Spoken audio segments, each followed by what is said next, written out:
Olá pessoal, sejam bem-vindos a mais uma aula de Química. E na aula de hoje, como vocês podem observar aí na imagem, nós iremos falar sobre radioatividade. A princípio a gente vai ver uma introdução sobre o tema, falar alguns tópicos gerais, questão de emissão, tipo de partícula e tudo mais, o que é radioatividade, e um pouco de história. E depois a gente vai passar para uma parte que trata as emissões radioativas, certo? Então, vamos, vamos começar falando do histórico da radioatividade, né? A princípio, a, todo esse estudo relacionado à radiação surgiu quando a gente conseguiu determinar que o átomo ele é dividido em um núcleo, onde se concentra a maior parte de sua massa, e os elétrons que estão dispostos ao redor deste núcleo. Essa teoria ela foi basicamente uma evolução da teoria de Dalton e de Thomson, né? Então, esse modelo é o modelo de Rutherford-Bohr para os modelos atômicos, que para a época era o mais sofisticado e que melhor explicava a estrutura da matéria naquele momento. Em 1895, vem os experimentos de Röntgen para para o primeiro vislumbre sobre raio-x. Na época ele trabalhava com materiais radioativos e descobriu que era possível gerar um determinado tipo de energia que ele não conhecia, não sabia o que era, e que essa energia conseguia atravessar a nossa pele e gerar imagens em placas com material fotográfico, por exemplo. Como ele não sabia exatamente o que era, ele chamou de raio-x. A princípio ele queria chamar de, se não me engano, raio de Röntgen, mas raio-x ficou mais viável para a época. Então, com essa descoberta ele acabou recebendo o Nobel de Física, e aqui nessa imagem eu tenho a primeira radiografia da história que foi obtida por ele. Né? O que acontece? Como ele estava fazendo esses experimentos, ele percebia que quando ele ligava um tubo de raios catódicos, né, o mesmo tubo que o Thomson usava, né, o mesmo princípio, ele percebia que alguns minérios que ele tinha com materiais radioativos começavam a emitir luz. Né? E ele começou a fazer experimentos, começou a colocar objetos entre esses dois pontos e percebeu que havia era gerada uma sombra desses objetos. Alguns podiam ser, alguns impediam a passagem à luz, né? Alguns impediam essa emissão de luz do minério, outros não. E ele começou a testar vários objetos por fim testou a própria mão, e ele percebeu que ele conseguia ver apenas os ossos e o contorno da pele. A partir desse experimento foi que surgiu o raio-x, e isso aí basicamente revolucionou a área da medicina, né? Já que raios-x são extremamente importantes para detecção de diversos tipos de problemas, principalmente problemas ósseos. A princípio, o raio-x funciona como um tubo de raios catódicos, né? Onde eu tenho um cátodo que vai emitir a carga, né? Que vai emitir feixe de elétrons. Esse feixe ele vai se chocar contra o ânodo, né? E vai produzir um feixe de raio-x. Isso aqui que é o raio-x, é essa reflexão da energia gerada pelo cátodo sobre essa placa anódica que representa o raio-x. A grosso modo, a gente pode entender o raio-x como um tipo de onda eletromagnética de alta frequência também. A gente vai falar sobre isso daqui a pouco. Então, Nós temos diversos tipos de emissão. O que é emissão? Quando um elemento ou um núcleo atômico eles têm energia maior do que o necessário, normalmente eles emitem parte dessa energia para adquirir maior estabilidade. Portanto, existem elementos que sofrem emissões espontâneas para obter essa estabilidade. E existem emissões que não são espontâneas, como essa que eu acabei de falar dos raios-x, já que você precisa gerar uma carga no cátodo para gerar um feixe de energia que a gente chama de raio-x. Dentro dessas emissões espontâneas, nós temos substâncias que podem ser fluorescentes e fosforescentes. As substâncias fluorescentes e as fosforescentes, elas emitem luz após receber energia em forma de radiação eletromagnética, né? No caso luz, ou raio-x, ou outro tipo de radiação eletromagnética. Cessando o fornecimento de energia, as substâncias fluorescentes elas param de emitir luz. Por exemplo, essas placas de rua, aquelas fitas que refletem a luz normalmente em trabalhadores de construção, de guardas, desse tipo de fita, e até as lâmpadas fluorescentes que a gente conhece. Tudo isso ele vai emitir luz se tiver sendo fornecido algum tipo de energia para ele, seja luz, seja eletricidade, enfim. Já as substâncias fosforescentes, elas continuam emitindo luz, mesmo quando é impedido ou é cortado o fornecimento de energia. Por exemplo, ponteiros de relógios, de alguns tipos de relógios, alguns tipos de interruptores de tomadas. Quando a gente apaga a luz, eles têm uma coloração levemente verde, esverdeada. Por quê? Porque são substâncias fosforescentes. Elas absorvem energia na forma de luz, enquanto a energia está disponível, e quando não está mais, ela passa a emitir essa energia, o que foi armazenado. Então, passando rapidamente, a gente tem aqui o espectro eletromagnético. O que me diz esse espectro? Nós temos aqui ondas, né, de diversos tipos, e percebe-se que nós temos aqui comprimentos de onda diferentes. O que são comprimentos de onda? É a distância de um pico, de uma crista, que a gente chama, até a outra de uma onda. Tá? Então, veja que à medida que nós saímos aqui da esquerda para a direita, nós temos comprimentos de onda cada vez menores. Em contrapartida, nós temos frequências cada vez maiores. Ou seja, se a gente observar, a frequência com que esta onda está sendo emitida é menor do que a frequência que esta onda está sendo emitida, e assim por diante, até chegarmos aqui nesse extremo do espectro.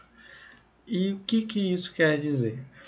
Veja, nessa parte aqui nós temos as ondas longas, que são as ondas de rádio, por exemplo, internet, TV. Toda essa parte ela está aqui nessa faixa do espectro. E isso aqui explica muito do que a gente tem hoje em dia: internet, telefone, TV. São ondas que são emitidas em estações que estão muitas vezes a quilômetros de distância, mas mesmo assim elas conseguem chegar na nossa casa, no nosso aparelho e por aí vai. E essas ondas elas não causam problemas para a gente, né? Elas não são ondas muito longas, a energia, a frequência dela é muito baixa, então elas não causam problemas. E aí a gente vai aumentando aqui a frequência, né? E tendo comprimentos de onda cada vez menores. E aí a gente tem aqui a região do infravermelho, aí tem diversas aplicações, por exemplo, controle remoto, ah, alguns tipos de câmera que filma na região do infravermelho. E depois dessa parte, ó, veja, nós temos o infravermelho e aí a gente passa para a luz visível. Essa faixa do espectro é justamente a parte que a gente consegue enxergar, que é a luz visível, que vai do vermelho, né, que vem depois do infravermelho, e vai até o violeta, que vem exatamente antes do ultravioleta. Então, o ultravioleta já é uma radiação que tem uma certa frequência muito maior do que o infravermelho, se a gente observar nessa comparação aqui. E percebam que, por exemplo, quando a gente vai na praia ou toma muito sol, a gente acaba ficando com a pele avermelhada ou ardendo um pouco. Isso acontece porque essa radiação de ultravioleta ela tem uma frequência muito maior do que a luz visível e, consequentemente, ela vai ter mais energia e isso vai fazer com que as células da nossa pele sejam possivelmente danificadas dependendo da exposição. E por conta disso a gente tem aí essas queimaduras ou ardência na pele, por conta da energia que é absorvida pelas células da pele, que vem da radiação ultravioleta que é gerada pelo Sol. Aí logo em seguida nós temos o raio-x, e aí vem a explicação do porquê que a gente só enxerga os ossos no raio-x e a pele não, justamente porque a frequência das ondas é muito maior aqui no raio-x do que na radiação ultravioleta. Por conta disso, a gente consegue enxergar apenas os ossos, o que é uma aplicação extremamente útil para a medicina. E a pele não, a gente vê só um contorno. Em contrapartida, nós temos aqui a radiação gama, que é a mais poderosa e a mais perigosa de todas. Vejam que o comprimento de onda é muito pequeno e a frequência é muito grande. A frequência com que as ondas são projetadas, geradas aqui, é muito grande. Ou seja, o poder de penetração dessas ondas é muito alto, é muito maior do que o raio-x. Essas ondas conseguem atravessar praticamente tudo, né? Alguns poucos materiais conseguem resistir a esse tipo de radiação, que são os mais poderosos, normalmente gerados através de explosões nucleares, o processo de fissão, de fusão nuclear. A gente vai ver isso com mais detalhes mais para frente. Essa história da radioatividade, toda essa parte que trata de radioatividade, ela tomou grandes proporções depois de diversos estudos de diversos pesquisadores. Nós tivemos o Röntgen, nós tivemos também o Becquerel, tivemos um casal extremamente famoso, Pierre e Marie Curie. Todos esses pesquisadores, Einstein, de Broglie, todo esse pessoal que trabalhou com modelos atômicos, com a estrutura atômica, tiveram alguma contribuição no estudo de radioatividade. Então, tudo que a gente conhece sobre a estrutura atômica e emissões de energia vem do estudo dessas pessoas. Então, a gente pode definir radioatividade como a capacidade que alguns elementos apresentam de emitir energia espontaneamente. Então, alguns tipos de elementos, como o urânio, por exemplo, têm essa característica. Tá? Então, essas emissões de energia foram chamadas inicialmente de raios de Becquerel e, posteriormente, emissões radioativas ou radioatividade. Tá? Então, como eu falei, teve o casal Curie, que desenvolveu muito do que a gente conhece sobre radioatividade. Tá? Inclusive, Marie Curie conseguiu ser a única pessoa que ganhou o Nobel de Química e Física por conta de suas contribuições na descoberta de alguns elementos radioativos, né? E na purificação do urânio em U3O8, né? Que é basicamente uma das formas mais puras de urânio antes da gente conseguir o enriquecimento para a geração de energia, por exemplo. Então, Marie Curie descobriu, né? Foi a pessoa que descobriu o elemento polônio, né? Que tem esse nome em homenagem a ao país onde ela nasceu. Aí aqui a gente tem uma imagem do minério de urânio, né, que tem essa coloração meio esverdeada.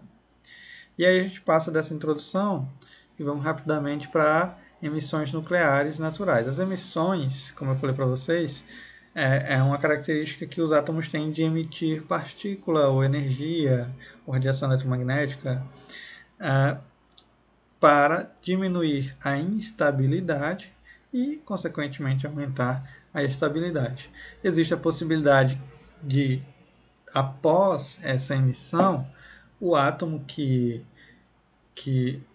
sofreu esse tipo de processo se transformar em um outro elemento, já que quando a gente trata de radioatividade da emissões nucleares, nós estamos modificando diretamente o núcleo do átomo. E quando a gente faz isso, nós podemos transformar um elemento em outro, já que o que identifica os elementos é simplesmente o seu número atômico. Se isso muda, o elemento muda e, portanto, a gente tem um elemento diferente, né?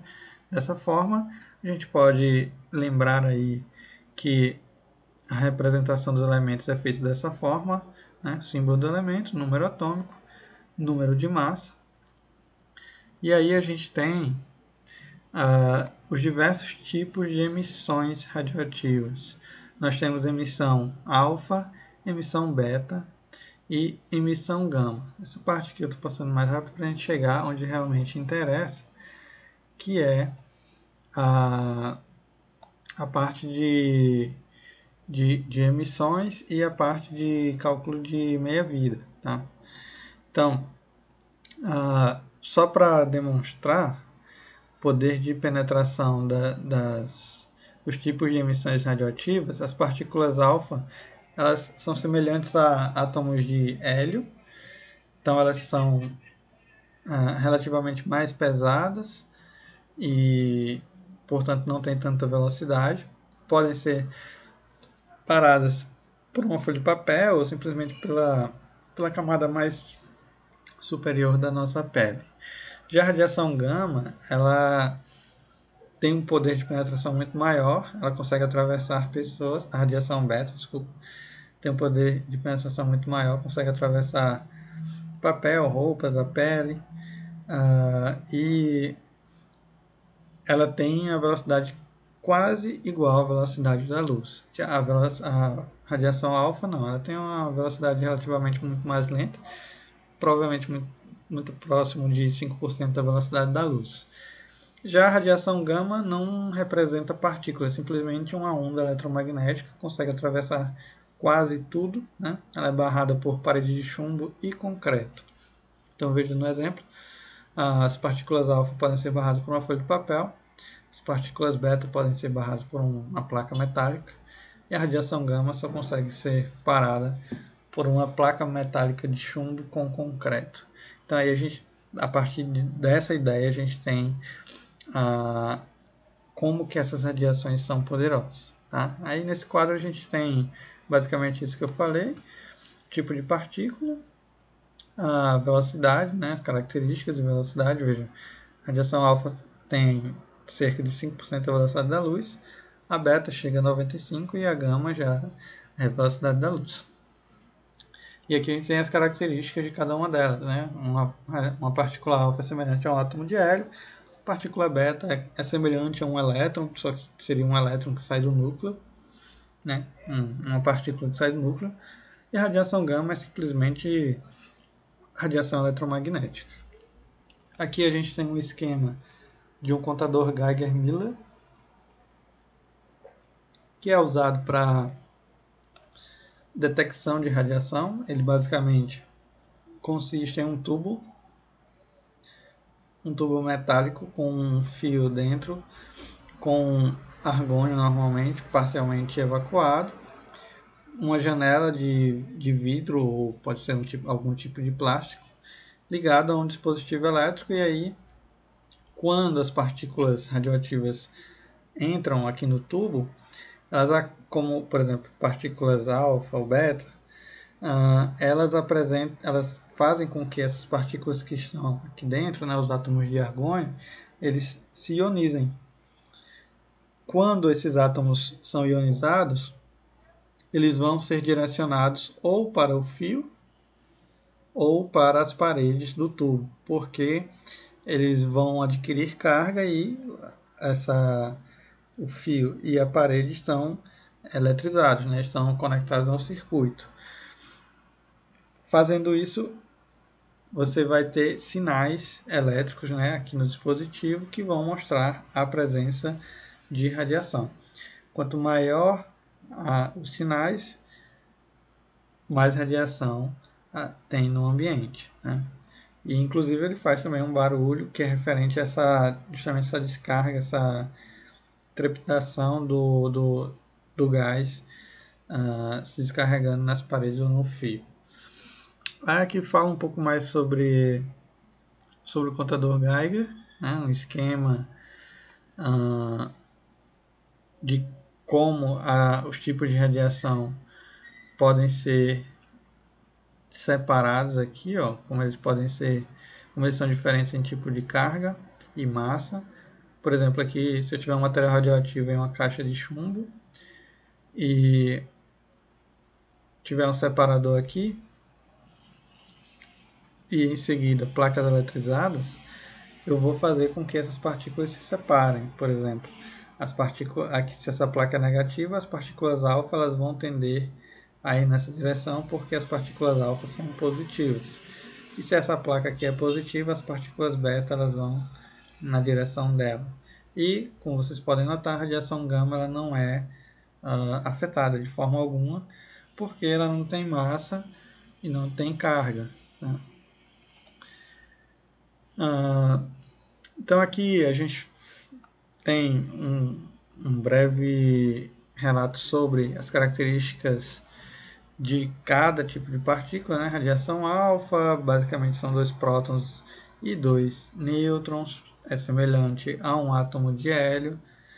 Aí nós temos as emissões alfa. As emissões alfa, elas ocorrem quando um átomo instável, ele libera 2 prótons e 2 nêutrons, né, uma partícula alfa, e se transforma naturalmente em um outro átomo. Esse tipo de emissão nós chamamos de primeira lei de Soddy, ou primeira lei da radioatividade.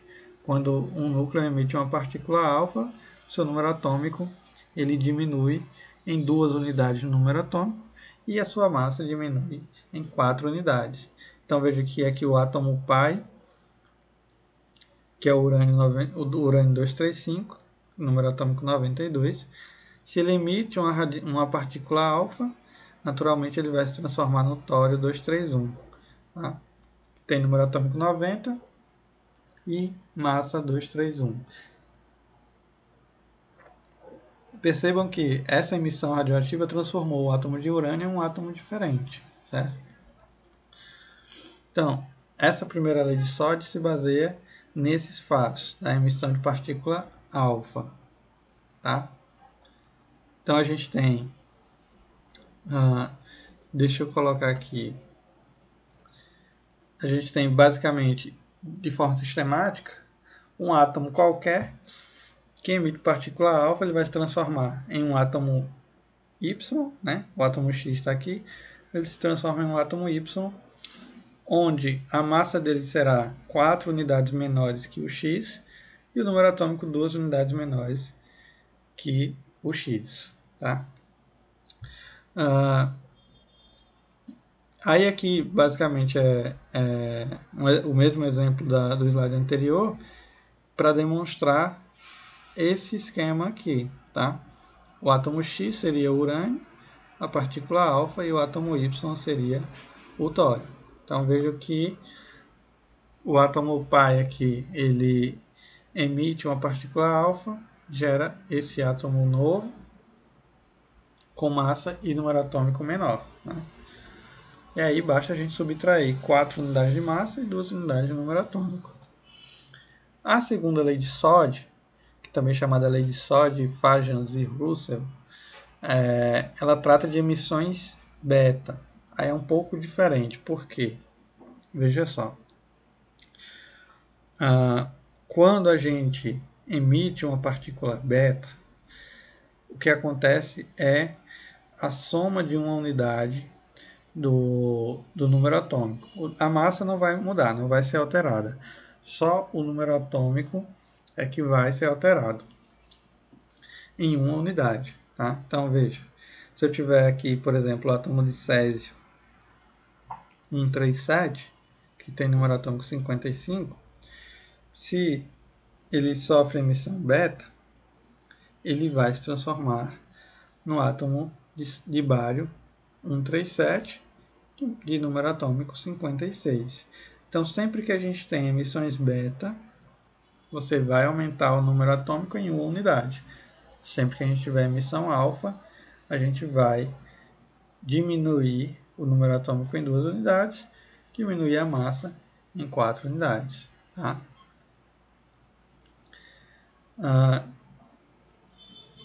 Então, para explicar essa segunda lei de Soddy, o Enrico Fermi, físico italiano, ele lançou a seguinte hipótese. Né? A partícula beta ela é semelhante a elétrons. Né? Elétrons do núcleo de um átomo. Seria como se fosse elétrons que saem do núcleo. Só que no núcleo não tem elétron. No núcleo só tem próton e nêutron. A partícula beta ela é emitida quando um nêutron instável se desintegra e se converte em um próton. Então, veja, eu tenho aqui um nêutron que não tem carga, né? É neutro. Ele vai se transformar aqui em um próton, né? O próton fica no núcleo, mas partículas betas que são eliminadas do núcleo, radiação gama e mais outros tipos de radiação. Certo? Então, o que acontece na segunda lei de Soddy? Eu tenho aqui o núcleo, por exemplo, carbono 14. Ele vai emitir uma partícula beta, que é semelhante a um elétron, e, consequentemente, vai gerar um núcleo novo com mais prótons do que ele tinha antes. Tá? Então, aqui a gente tem todo esse processo e esse esqueminha aqui que demonstra a transformação do átomo de carbono em um átomo de nitrogênio, certo? Só para finalizar, a gente vai ver essa parte de meia-vida bem rapidamente. A gente começa hoje, no próximo vídeo a gente termina.